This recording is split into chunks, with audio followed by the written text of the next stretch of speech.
लाखो भाविक माऊली ज्ञानोबारायांच्या सोहळ्यामध्ये सहभागी आहेत. त्यांना सुद्धा आनंद होईल की बाबा मोजे तरडगाव हे तीर्थ ठिकाण आहे आणि जवळच लोणंद नगरी आहे.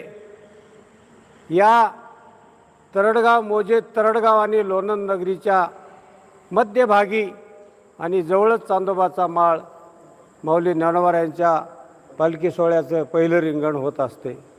असो, महाराजांनी आप्पांनी मला 2 शब्द बोलायला सांगितलेले आहेत. पण आज कार्यक्रमाचं जे नियोजन आहे आपल्या पुढच्या महिन्यात 11 तारखेला हा जो 6-11 ही तारीख फिक्स झालेली आहे आणि महाराष्ट्रातले नामांकित कीर्तनकार या कार्यक्रमाला आपल्याला ज्ञानदान करण्यासाठी येणारे आहेत.